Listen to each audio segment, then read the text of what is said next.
ಇವತ್ತು ನಾನು ಮತ್ತು ನಮ್ಮ ಜೊತೆಗೆ ರಾಷ್ಟ್ರೀಯ ಹಿಂದೂ ಜಾಗರಣ ವೇದಿಕೆಯ ಅಧ್ಯಕ್ಷರಾದಂತಹ ಅನಿಲ್ ಅಂತಾರ್ ಅವರು ಮತ್ತು ಎಲ್ಲ ನಮ್ಮ ಸೌಜನ್ಯ ಹೋರಾಟಗಾರರು ಜಯಂತ್ ಟಿ ಅವರು ಇದ್ದಾರೆ, ಪ್ರದೀಪ್ ಅವರು ಮತ್ತು ಎಲ್ಲರೂ ಕೂಡ, ಗಣೇಶ್ ಅವರಿದ್ದಾರೆ, ಎಲ್ಲ ಪ್ರಮುಖರು. ಉದ್ದೇಶ ಏನಂತ ಹೇಳಿದರೆ, ಏನು ಚಿನ್ನಯ್ಯ ಅವರು ಮಾನ್ಯ ಹೈಕೋರ್ಟಿಗೆ ಒಂದು ಹೇಳಿಕೆಯನ್ನು ಕೊಟ್ಟಿದ್ದಾರೆ, ಅರ್ಜಿಯನ್ನು ಸಲ್ಲಿಸಿದ್ದಾರೆ. ಆ ಅರ್ಜಿಯಲ್ಲಿ ನ್ಯಾಯಾಲಯಕ್ಕೆ ಹೋಗೋದಕ್ಕೆ ಅವರು ಸ್ವತಂತ್ರರು. ಆದರೆ ಆ ಅರ್ಜಿಯಲ್ಲಿ ಕಪೋಲಕಲ್ಪಿತವಾದಂತಹ ಹೇಳಿಕೆಯನ್ನು ಕೊಟ್ಟಿರೋದು ಮಾಧ್ಯಮದಿಂದ ನಮಗೆ ಗೊತ್ತಾಗಿದೆ, ಮಾಧ್ಯಮಗಳ ಮೂಲಕ ನಮಗೆ ಗೊತ್ತಾಗಿದೆ.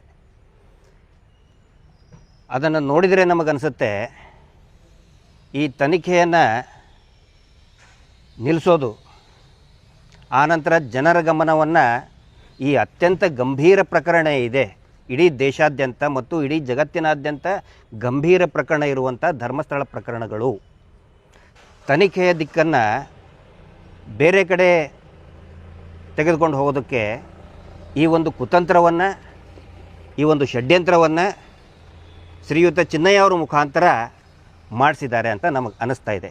ಯಾಕಂತ ಹೇಳಿದರೆ ಆ ಅರ್ಜಿಯಲ್ಲಿ ತಾವು ಕೂಡ ನೋಡಿರಬಹುದು, ಅದರಲ್ಲಿ ಕ್ಲಿಯರಾಗಿ ಮೆನ್ಷನ್ ಮಾಡಿದ್ದಾರೆ. ಏನಂತ, ತನಿಖೆ ವಿಳಂಬ ಆಗ್ತಾ ಇದೆ, ಅದನ್ನು ಬೇಗ ಮುಗಿಸ್ಬೇಕು. ಚಿನ್ನಯ್ಯ ಅವರು ಏನಂತ ಹೇಳಿದರೆ ಈ ಪ್ರಕರಣದ ಒಂದು ಭಾಗ, ಅವರು ಆರೋಪಿನೋ ಏನೋ, ಒಬ್ಬ ಆರೋಪಿತ ಸ್ಥಾನದಲ್ಲಿ ಇದ್ಕೊಂಡು ತನಿಖೆ ನಿಲ್ಲಿಸಿ ಅಂತ ಹೇಳೋದಕ್ಕೆ ಎಲ್ಲಿ ಪವರ್ ಇದೆ? ಆನಂತರ ಇದೆಲ್ಲ ಯಾಕೆ ನಡೀತಾ ಇದೆ ಅಂತ ಹೇಳಿದರೆ, ತಮಗೂ ಕೂಡ ಮಾಧ್ಯಮದ ಮಿತ್ರರಿಗೂ ಕೂಡ ಗೊತ್ತಿರುವಂತೆ ಈಗ ಒಂದು 2-3 ವಾರದ ಹಿಂದೆ ಬಂಗ್ಲೆಗುಡ್ಡೆಗೆ ಬೆಂಗಳೂರಿನಿಂದ FSL ತಂಡ ಬಂತು. ಆನಂತರ SITಯ ಹಿರಿಯ ಅಧಿಕಾರಿಗಳು ಕೂಡ ಹೋಗಿದ್ದರು. ಎಲ್ಲಿ ಈ ತನಿಖೆ ಮುಂದುವರೆದ್ರೆ ನೀರು ಪೂರ್ತಿಯಾಗಿ ಹರಿದು ಬಿಡ್ತದೋ ಅಂತ ಹೇಳ್ಕೊಂಡು ತನಿಖೆ ನಿಲ್ಲಿಸಬೇಕು ಅಂತ. ಸರ್, ನಾವು ಕೇಳ್ತಾ ಇರೋದು, ತನಿಖೆ ಯಾಕೆ ನಿಲ್ಲಿಸಬೇಕು, ಯಾಕೆ ಮುಗಿಸ್ಬೇಕು? ತನಿಖೆ ಕಂಪ್ಲೀಟ್ ಆಗಲಿ, ನಾವು ಬಯಸ್ತಾ ಇರೋದು ತನಿಖೆ ಕಂಪ್ಲೀಟ್ ಆಗಬೇಕು ಅಂಥೇಳಿ. ಹೀಗಾಗಿ ನಾವು ಕೆಲವೊಂದಿಷ್ಟು ಬೇಡಿಕೆಗಳನ್ನು ಇಟ್ಕೊಂಡು ದೂರನ್ನು ಕೊಟ್ಟಿದ್ದೀವಿ. ಆ ದೂರಿನ ಸಾರಾಂಶ ಏನು ಅಂತ ಹೇಳಿದರೆ, ಮೊದಲನೇದಾಗಿ ಚಿನ್ನಯ್ಯ ಅವ್ರ ಬಗ್ಗೆ ನಮಗೆ ಯಾವುದೇ ಆಕ್ರೋಶ ಆಗಲಿ, ಕೋಪ ಆಗಲಿ, ದ್ವೇಷ ಆಗಲಿ ಇಲ್ಲ. ಅವ್ರ ಬಗ್ಗೆ ಅನುಕಂಪ ಇದೆ. ಅವರಿಗೆ ಒಂದು ಪೊಲೀಸ್ ರಕ್ಷಣೆಯನ್ನು ಕೊಡಿ, ಅವರ ಪರಿವಾರದವರಿಗೆ ಒಂದು ಪೊಲೀಸ್ ರಕ್ಷಣೆಯನ್ನು ಕೊಡಬೇಕು. ಆನಂತರ ಅವರು ಸಾಮಾಜಿಕ, ಅವರು ಏನು ಹೇಳಿಕೆ ಕೊಟ್ಟಿದ್ದಾರೆ, ಮಾನ್ಯ ಹೈಕೋರ್ಟಿಗೆ ಕೊಟ್ಟಂಥ ಹೇಳಿಕೆ, ಅವರೇನು ಕೋರ್ಟಿಗೆ ಹೋಗಿಲ್ಲ, ಅದು ಒಂದು ರಿಟ್ ಅರ್ಜಿ ಸಲ್ಲಿಸಿದ್ದಾರೆ. ಆ ರಿಟ್ ಅರ್ಜಿ ಸಲ್ಲಿಸಿದ ಅವರ ಪ್ರತಿಗಳೆಲ್ಲ, ಅವರ ಹೆಸರಿನಲ್ಲಿರೋ ಪ್ರತಿಗಳೆಲ್ಲ ಮಾಧ್ಯಮಗಳಿಗೆ ಪ್ರಸಾರ ಆಗ್ತಾಯಿದೆ, ಸಾಮಾಜಿಕ ಜಾಲತಾಣದಲ್ಲಿ ಪ್ರಸಾರ ಆಗ್ತಾಯಿದೆ. ಆದರೆ ಅವರು ಜಾಮೀನ ಮೇಲೆ ಹೊರಗಡೆ ಬಂದಂಥವ್ರು, ಜಾಮೀನ ಷರತ್ತಿನಲ್ಲಿ ಬಹಳ ಸ್ಪಷ್ಟವಾಗಿದೆ, ಅವರು ಮಾಧ್ಯಮಗಳಿಗೆ ಹೇಳಿಕೆಗಳನ್ನು ಕೊಡಬಾರದು ಅಂಥೇಳಿ. ಹೀಗಾಗಿ ಅವರು ಈ ಏನು ಮಾನ್ಯ ನ್ಯಾಯಾಲಯದ ಜಾಮೀನಿನ ಷರತ್ತನ್ನು ಉಲ್ಲಂಘನೆ ಮಾಡಿದ್ದಾರೆ. ಹೀಗಾಗಿ ಅದ್ರ ಬಗ್ಗೆ SITಯ ಏನು ವಕೀಲರಿದ್ದಾರೆ, ಸರ್ಕಾರಿ ವಕೀಲರಿದ್ದಾರೆ, ಅದ್ರ ಬಗ್ಗೆ ಕ್ರಮ ಕೈಗೊಳ್ಳಬೇಕು. ಇದು ಮೊದಲನೇದ್ದು. ಆನಂತರ ಅತಿ ನಮಗೆ ಬೇಸರ ಆಗಿದ್ದು, ಆಘಾತ ಆಗಿದ್ದೇನಂತ ಹೇಳಿದರೆ, ನಾನು ಮತ್ತು ಮಹೇಶ್ ಶೆಟ್ಟಿ ತಿಮ್ಮರುಡಿಯವರು ನಮ್ಮ ನಾಯಕರು, ಆನಂತರ ರಮಾ ನಾಗರಾಜ್ ಅಂತೆ ಚಿತ್ರದುರ್ಗದಲ್ಲಿರೋರು, ಪ್ರಕಾಶ್ ರಾಜ್ ಅಂತೆ 200 ಕೋಟಿ ರೂಪಾಯಿ ವ್ಯವಹಾರ ಅಂತೆ, ಟ್ರಾನ್ಸಾಕ್ಷನ್ ಅಂತೆ.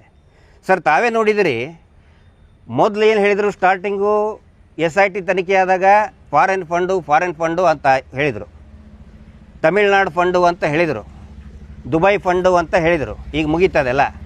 ಈಗ ವಾಪಸ್ ಎಲ್ಲಿ ಬಂದರು? ಕೇರಳ ಫಂಡ್ ಅಂತೆ, ಚಿತ್ರದುರ್ಗದ ಫಂಡ್ ಅಂತೆ, ಪ್ರಕಾಶ್ ರಾಜ್ ಅಂತೆ. ಯಾವುದು ನಿಜ ಇದರಲ್ಲಿ? ಹೀಗಾಗಿ ಈ ಏನಿದು 200 ಕೋಟಿ ರೂಪಾಯಿದ್ದು ಏನು ಟರ್ನ್ ಓವರ್ ಟ್ರಾನ್ಸಾಕ್ಷನ್ ಅಂತ ಮಾಡಿದಾರಲ್ಲ, ಹೀಗಾಗಿ ಅವ್ರನ್ನ ಕರೆಸಿ, ಚಿನ್ನಯ್ಯ ಅವ್ರನ್ನ ಕರೆಸಿ ಸಂಪೂರ್ಣವಾದಂತಹ ತನಿಖೆಯನ್ನು ಮಾಡಲೇಬೇಕು ಇದನ್ನು. ಯಾಕಂತ ಹೇಳಿದರೆ ನೋಡಿ, ಫಸ್ಟ್ ಆಫ್ ಆಲ್ 200 crores ಅಂತ ಹೇಳಿದರೆ ಕಪೋಲ ಕಲ್ಪಿತ, ಯಾರಿಗಾದರೂ ಅನಿಸುತ್ತೆ ಇದರಲ್ಲಿ ಏನು ಸತ್ಯಾಂಶ ಇಲ್ಲ ಅಂಥೇಳಿ. ಬಟ್ ಆದರೂ ಕೂಡ ಸುಮ್ಮನೆ 200 ಕೋಟಿ. ಒಬ್ಬ ಜಡ್ಜ್ ಅವರ ಅತ್ಯಂತ ಪ್ರಾಮಾಣಿಕತೆ ಹೊಂದಿದಂಥ ಜಡ್ಜ್ ಅವರ ಮಗಳವರು, ಚಿತ್ರದುರ್ಗದ್ದು ಮತ್ತು ಮಹಿಳಾ ಕೌನ್ಸಿಲಿಂಗ್ ಮಾಡಿದವರು, ಕಳೆದ 30-40 ವರ್ಷದಿಂದ ಹೋರಾಟ ಮಾಡಿದಂಥವ್ರು. ಈ SIT ತನಿಖೆ ಆದ ನಂತರ ಅವರೇನು ಉದ್ಭವ ಆಗಿಲ್ಲ, 30 ವರ್ಷದಿಂದ ಹೋರಾಟ ಮಾಡ್ತಾ ಇದ್ದಾರೆ. ಅವ್ರ ಮೇಲೆ 200 ಕೋಟಿ ರೂಪಾಯಿ. ಏನು ಇದಕ್ಕೆ ಅರ್ಥ ಇದೆಯಾ? ಹೀಗಾಗಿ ಸವಿವರವಾದಂಥ ತನಿಖೆ ಮಾಡಬೇಕು. ಆನಂತರ ನೋಡಿ, ಚಿನ್ನಯ್ಯವರ ಈ ಹೇಳಿಕೆಗಳೇನಿದೆಯಲ್ಲ, ನಾವು ಹೆದರಿಸಿದ್ವಿ, ಭಯದಲ್ಲಿ ಅವನು ಕೂಡ ಹಾಕಿದ್ವಿ ಅಂತೆಲ್ಲ ಬಂದಿದೆಯಲ್ಲ, ಇವೆಲ್ಲವೂ ಕೂಡ ಸ್ವತಃ ಚಿನ್ನಯ್ಯ ಅವರೇ ಕೊಟ್ಟಂತಹ 164 ಸ್ಟೇಟ್ಮೆಂಟ್ ಏನಿದೆ, 183 BNSS ಅಲ್ಲಿದೆ, ಅದರ ತದ್ವಿರುದ್ಧ ಹೇಳಿಕೆಗಳಿವು. ಅದರ ತದ್ವಿರುದ್ಧ ಹೇಳಿಕೆಯನ್ನು ಅವರೇ ವಿರುದ್ಧವಾಗಿ ಕೊಟ್ಟಿದ್ದಾರೆ. ಹೀಗಾಗಿ ಅದರ ಕುರಿತಾದಂಥ ಅದರ ಹಿಂದೆ ಯಾರಿದ್ದಾರೆ, ಯಾರು ಅವನಿಗೆ ಈ ಥರ ಹೇಳಿಸಿದ್ದಾರೆ, ಅವ್ರ ಬಗ್ಗೆ ತನಿಖೆ ಆಗಬೇಕು. ಮತ್ತು ಮೋಸ್ಟ್ ಇಂಪಾರ್ಟೆಂಟ್ ಏನಂತ ಹೇಳಿದರೆ, ಏನೇನು ಆರೋಪ ಮಾಡ್ತಾ ಇದ್ದಾರಲ್ಲ ಈಗ, ದಯವಿಟ್ಟು ಚಿನ್ನಯ್ಯ ಅವರ ಒಂದು ಬ್ರೈನ್ ಮ್ಯಾಪಿಂಗ್ ಆಗಬೇಕು. ಈ ಮಾತನ್ನು ಸ್ವತಃ ಚಿನ್ನಯ್ಯ ಅವರೇ ತಮ್ಮ ಸ್ವಯಂ ಪ್ರೇರಿತ ಹೇಳಿಕೆಯಲ್ಲಿ ದೂರಿನಲ್ಲಿ ಕೊಟ್ಟಿದ್ದಾರೆ. ಮಾನ್ಯ ಬೆಳ್ತಂಗಡಿ ನ್ಯಾಯಾಲಯದಲ್ಲಿ ಕೊಟ್ಟಿದ್ದಾರೆ. ಫಸ್ಟು ಬೆಳ್ತಂಗಡಿ ನ್ಯಾಯಾಲಯದಲ್ಲಿ ನಾನು ಇಷ್ಟಿಷ್ಟು ಶವಗಳನ್ನು, ಕೊಲೆ ಅತ್ಯಾಚಾರ ಆಗಿ ಆದಂಥ ಶವಗಳನ್ನು ಧರ್ಮಸ್ಥಳದ ಸುತ್ತಮುತ್ತಲೂ ಕೂಡ ಹೂತು ಹಾಕಿದ್ದೇನೆ. ನಾನು ಇದಕ್ಕೋಸ್ಕರ ಯಾವುದೇ ಬ್ರೈನ್ ಮ್ಯಾಪಿಂಗ್ ಟೆಸ್ಟ್ಗೆ ಒಳಗಾಗಲು ಸಿದ್ಧನಿದ್ದೇನೆ ಅಂತ ಸ್ವತಃ ಅವರೇ ಹೇಳಿರೋದ್ರಿಂದ ದಯವಿಟ್ಟು ಅವರು ಬ್ರೈನ್ ಮ್ಯಾಪಿಂಗ್ ಮಾಡಿಸಿ. ಅವರು ಹೂತು ಹಾಕಿದ ನಿಜನ ಅಥವಾ ಷಡ್ಯಂತ್ರ ನಿಜನ? ಒಂದು ವೇಳೆ ಈ ಅರ್ಜಿ ದೂರುದಾರನಾದಂಥ ನಾನು ಈಗೇನು SITಗೆ ನಾನು ದೂರು ಕೊಟ್ಟಿದ್ದೀನಿ, ಅರ್ಜಿ ಕೊಟ್ಟಿದ್ದೀನಿ, ನನ್ನ ಅವಶ್ಯಕತೆ ಬಿದ್ದರೆ ಈ ಗಿರೀಶ್ ಮಟ್ಟಣ್ಣವ್ರ ಬ್ರೈನ್ ಮ್ಯಾಪಿಂಗ್ ಕೂಡ ಮಾಡಿಸಿ, ಅದು ಲೈವಲ್ಲಿ ಮಾಡಿಸಿ ಬ್ರೈನ್ ಮ್ಯಾಪಿಂಗ್. ಸುಮ್ಮನೆ ಇವ್ರು ಹೇಳ್ತಾ ಎಲ್ಲೋ ಬ್ರೈನ್ ಮ್ಯಾಪಿಂಗ್ ಮಾಡಿಸಿದ್ಮೇಲೆ ಇನ್ನೂ ಮಟ್ಟ ವರದಿನ ಕೊಡೋಲ್ಲ ಸೌಜನ್ಯ ಕೇಸಿದ್ದು. ಲೈವಲ್ಲಿ ಬ್ರೈನ್ ಮ್ಯಾಪಿಂಗ್ ಮಾಡಿಸಿ, ದಯವಿಟ್ಟು ಅದನ್ನು ಮಾಡಿಸಿ, ಜನರಿಗೆ ಸತ್ಯಾಸತ್ಯತೆ ಗೊತ್ತಾಗಬೇಕು, ಆಗಲೇಬೇಕು. ಸುಮ್ಮನೆ ಇದು ಯಾಕೆ ಸರ್ ಇದು ಗೊಂದಲ? ತನಿಖೆ ಮುಗಿಯಕ್ಕೆ ಬಿಡ್ರಿ, let the investigation complete. Starting SIT ಆದ ತಕ್ಷಣ ದೊಡ್ಡ ಗಲಾಟೆ ಮಾಡಿದ್ರು, ಧರ್ಮಯಾತ್ರೆ ಮಾಡಿದರು. ಈಗ SIT ರಿಪೋರ್ಟ್ ಕೊಡುವ ಹಂತದಲ್ಲಿ ಒಂದು ಇಂಟರಿಮ್ ರಿಪೋರ್ಟ್ ಆಲ್ರೆಡಿ ಕೊಟ್ಟಿದ್ದಾರೆ. ನಮಗೆ ಗೊತ್ತಿರೋ ಮಾಹಿತಿ ಪ್ರಕಾರ RTI ದಾಖಲೆ ಮುಖಾಂತರ ನಮಗೆ ಗೊತ್ತಾಗಿರೋದು ಏನಂತ ಹೇಳಿದರೆ, 3 ತಿಂಗಳಿನ ಹಿಂದೆಯೇ SIT ಅವರು ಸರ್ಕಾರಕ್ಕೆ ವರದಿಯನ್ನು ಕೊಟ್ಟಿದ್ದಾರೆ, ಇಂಟರಿಮ್ ರಿಪೋರ್ಟ್ ಕೊಟ್ಟಿದ್ದಾರೆ, ಏನೇನಾಗಿದೆ ಅಂತ ಕೊಟ್ಟಿದ್ದಾರೆ. ಅದನ್ನು ಯಾಕೆ ರಿಲೀಸ್ ಮಾಡ್ತಾ ಇಲ್ಲ? ನಮ್ಮ ಯಾರಕ್ಕೆ ಇಷ್ಟೊಂದು ಲವ್, ಯಾಕೆ ಇಷ್ಟೊಂದು ಕನ್ಸರ್ನ್ ಸರ್ಕಾರಕ್ಕೆ? ನಾವೇನೋ ಷಡ್ಯಂತ್ರ ಮಾಡಿರ್ಬೋದಪ್ಪ, ಒಂದು ಕುಟುಂಬಕ್ಕೆ, ಒಬ್ಬ ದೇವಮಾನವರಿಗೆ ಏನಾದರೂ ನಾವು ಕಳಂಕ ತರಕ್ಕೆ ಮಾಡಿರ್ಬೋದು ಇವ್ರ ಪ್ರಕಾರ, ಇವ್ರ ಆರೋಪದ ಪ್ರಕಾರ. S, release it. 3 ತಿಂಗಳಿಂದ ಯಾಕೆ ಮುಚ್ಚಿಟ್ಕೊಂಡು ಕುಂತಿದ್ದೀರಿ? ಆ್ಯಕ್ಚುಲಿ ಚಿನ್ನಯ್ಯ ಅವರು ಈ ಏನು ಅರ್ಜಿ ಹಾಕಿದ್ದಾರೆ ನಮಗೆ ಒಳ್ಳೆಯದಾಯಿತು. ನಾವು ಭಾಳ ತಲೆ ಕೆಡಿಸ್ಕೊಂಡಿದ್ವಿ, ಯಾಕೆ ಇದನ್ನು ಮುಚ್ಚಿಟ್ಕೊಂಡಿದ್ದೀರಿ, 3 ತಿಂಗಳಾಯಿತು, ಯಾಕೆ ಮುಚ್ಚಿಟ್ಕೊಂಡಿದ್ದೀರಿ ಅಂತ ಕೇಳ್ತಿದ್ರು. ಬಟ್ ಈ ಒಂದು ಇದರಿಂದ ಮಾನ್ಯ ನ್ಯಾಯಾಲಯದ ಏನು ಒಂದು ನಿರ್ದೇಶನವನ್ನು ನಾವು ಸ್ವಾಗತಿಸ್ತೇವೆ. ಸೊ ಅದನ್ನು ಹೊರಗಡೆ ತರಬೇಕು. ಅದನ್ನು ವರದಿ ಬರದೇನೆ, SIT ವರದಿ ನೋಡ್ದೇನೆ ಇಷ್ಟೆಲ್ಲ ಮಾಡ್ತಾಯಿದ್ದಾರೆ. ಯಾವುದೋ ಸ್ವಾಮೀಜಿಗಳಿಗೆ ನಾವು ಭೇಟಿಯಾಗಿದ್ವಿ ಅಂಥೇಳಿ, ನಾವು ಸ್ವಾಮೀಜಿಗಳಿಗೆ ಭೇಟಿಯಾಗಿದ್ದು ನಿಜ, ನಿರ್ಮಲಾನಂದ ಸ್ವಾಮೀಜಿಗಳಿಗೆ ಭೇಟಿಯಾಗಿದ್ವಿ ಸರ್ ನಾವು, ವಿತ್ ಫೋಟೋಸ್, ಯಾವ ಟೈಮು ಯಾವ ಡೇಟಿಗೆ ಭೇಟಿಯಾಗಿದ್ವಿ ಅಂಥೇಳಿ ಫೋಟೋದಲ್ಲೇ ಇದೆ. ಅಲ್ಲಿ ಬಂದೇ ಅವನು ಹೇಳಿಕೆ ಕೊಟ್ಟಿದ್ದು. ಸ್ವತಃ ಆದಿಚುಂಚನಗಿರಿ ನಿರ್ಮಲಾನಂದ ಸ್ವಾಮೀಜಿಗಳ ಕಡೆ ಬಂದು ಭೇಟಿಯಾಗ್ತೀನಿ ಅಂತ ಫಸ್ಟ್ ನನಗೆ ಭೇಟಿಯಾಗಿದ್ದೇ ಆ ಸ್ಥಳದಲ್ಲಿ. ಏನು ಷಡ್ಯಂತ್ರ ಮಾಡ್ತೀವ? ಸೊ ಇದ್ರ ಬಗ್ಗೆ ಸಂಪೂರ್ಣವಾಗಿ ವಿಸ್ತೃತವಾದಂತಹ ಒಂದು ತನಿಖೆ ಆಗಬೇಕು ಅಂಥೇಳಿ ನಾನು SIT ಅವರಿಗೆ ಕೊಟ್ಟಿದ್ದೀನಿ. ಸೌಜನ್ಯ ಪ್ರಕರಣ ಸುಪ್ರೀಂ ಕೋರ್ಟ್ನಲ್ಲಿದೆ, ಅದು ಒಳ್ಳೆಯ ಬೆಳವಣಿಗೆ ಆಗಿದೆ ಅಂತ ಹೇಳ್ತಾರೆ. ಅಲ್ಲ, ಒಳ್ಳೆ ಬೆಳವಣಿಗೆ ಈಗ ಆಗಿದೆ, ಬಟ್ ಎಲ್ಲನೂ ಒಳ್ಳೇದಲ್ಲ. ಈಗ CBIದವರು ಕೇಂದ್ರ ಸರ್ಕಾರದಿಂದ ಈಗ ಹೇಳ್ತಾ ಇದ್ದಾರಲ್ಲ, ಏನೋ ಇಲ್ಲಿ ದೇವಸ್ಥಾನಕ್ಕೆ ಕಳಂಕ ತರ್ತಾ ಇದ್ದಾರೆ ಅಂಥೇಳಿ ಎಲ್ಲ BJP ನಾಯಕರುಗಳು ಹೇಳ್ತಾ ಇದ್ದಾರೆ. CBI ತನಿಖೆ ಮಾಡಬಾರ್ದು ಅಂತ ಕೊಟ್ಟಿದೆ. ಸೌಜನ್ಯ ಇದನ್ನು ಪ್ರಕರಣ ತನಿಖೆ ಮಾಡಬಾರ್ದು ಅಂತ ಸ್ವತಃ CBI ಕೊಟ್ಟಿದೆ. ಇವರೇನು ಹಿಂದೂ ನಾಯಕರುಗಳು ಇದ್ದಾರಲ್ಲ, ಹೇಳಿಕೆ ಕೊಡ್ತಾ ಇದ್ದಾರೆ ದಿನ ಒಂದೊಂದು, ಅವ್ರಿಗೆ ನಾನು ವಿನಂತಿ ಮಾಡ್ಕೊಳ್ತಾ ಇದ್ದೇನೆ. ನಾನು ಪ್ರಮೋದ್ ಮುತಾಲಿಕರು ನನ್ನ ಕೈ ಹಿಡ್ಕೊಂಡು ಹಿಂದೂ ಸಮಾವೇಶಕ್ಕೆ ಕರ್ಕೊಂಡು ಹೋದಂಥವ್ರು, ರಾಷ್ಟ್ರೀಯ ಸ್ವಯಂ ಸೇವಕ ಸಂಘದ ನನಗೆ ಶಿಕ್ಷಣ ಆಗಿದೆ, ಅಲ್ಲಿ ಹಿಂದೂ ಹೆಣ್ಣುಮಕ್ಕಳ ರಕ್ಷಣೆ ಆಗಬೇಕು ಅಂತ ಹೇಳಿದವರು, ನನಗೆ ಕಲಿಸ್ಕೊಟ್ಟಂಥವ್ರು. ಹೆಣ್ಣು ಮಕ್ಕಳ ರಕ್ಷಣೆಯೇ ದೇಶ ರಕ್ಷಣೆ ಅಂತ ಹೇಳಿಕೊಟ್ಟವರು.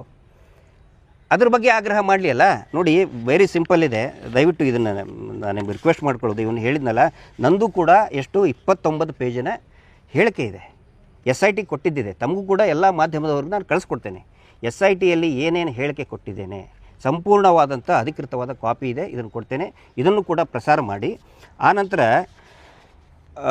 ಈಗ ಸುಮಾರು ಜನ ಮಾಧ್ಯಮದಲ್ಲಿ ಹೇಳಿಕೆ ಕೊಡ್ತಾ ಇದ್ದಾರೆ, ಇದು ದೇವಸ್ಥಾನಕ್ಕೆ ಕಳಂಕ ಅಂತ. ಅವರೆಲ್ಲರಿಗೂ ನಮ್ಮ ಹಿರಿಯರಾದಂಥ ಪ್ರಮೋದ್ ಮುತಾಲಿಕರು ಇರ್ಬೋದು, ಆನಂತರ ಹಿರಿಯರಾದಂಥ CT ರವಿ ಅವರು ಇರ್ಬೋದು, ರಾಮುಲು ಅಣ್ಣ ಅವರು ಇರ್ಬೋದು, ಕಾರಜೋಳ ಅವರು ಕೂಡ ಹೇಳಿಕೆ ಕೊಡ್ತಾ ಇದ್ದಾರೆ. ಅವರೆಲ್ಲರಿಗೂ ಹೇಳೋದೇನಂತ ಹೇಳಿದರೆ, ನೋಡಿ ಸರ್, ಇದು ಈ ಒಂದು ಏನು ಶವವನ್ನು ಒಂದು ಹುಡುಗಿದು ಹೂತು ಹಾಕಿದ್ದಾರೆ.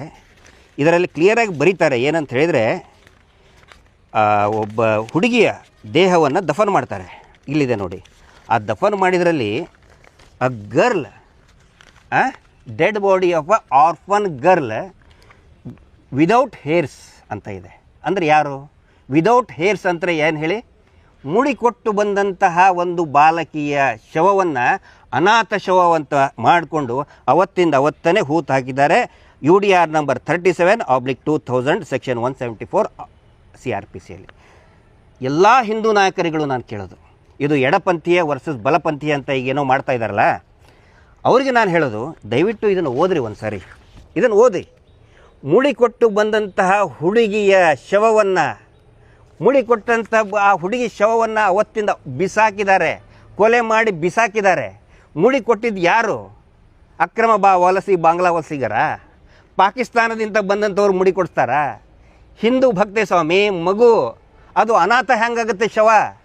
ಪೇರೆಂಟ್ಸ್ ಕೊಟ್ಟಿರಲ್ವಾ? ತೊಗೊಳ್ಳಲ್ಲ ಕಂಪ್ಲೇಂಟು, ಮಿಸ್ಸಿಂಗ್ ಕಂಪ್ಲೇಂಟ್ ಕೊಟ್ಟಿರ್ತಾರೆ, ತೊಗೊಳ್ಳಲ್ಲ. ಮುಡಿ ಕೊಡ್ಸೋಕ್ಕೆ, ಮಗು ಮುಡಿ ಕೊಡ್ಸೋಕ್ಕೆ ಯಾರು ಬಂದಿರ್ತಾರೆ? ಪೇರೆಂಟ್ ಬಂದಿರ್ತಾರೆ. ಅವ್ರ ಸ್ಟೇಟ್ಮೆಂಟೇ ತೊಗೊಂಡಿಲ್ಲ. ಅದಕ್ಕೆ ಎಲ್ಲ ಹಿಂದೂ ನಾಯಕರುಗಳು ಹೇಳ್ತಾ ಇದ್ದಾರಲ್ಲ, ದಯವಿಟ್ಟು ಇದನ್ನೊಂದು ಸರಿ ಓದಿ. ಇಲ್ಲಿ ನಾವು ದೇವಸ್ಥಾನಕ್ಕೆ ಕಳಂಕ ತರ್ತಾ ಇದ್ದೀವಾ, ಅಥವಾ ಅತ್ಯಾಚಾರಿಗಳನ್ನು ಕಂಡು ಹಿಡೀರಿ ಅಂತ ಹೇಳ್ತಾ ಇದ್ದೀವಾ?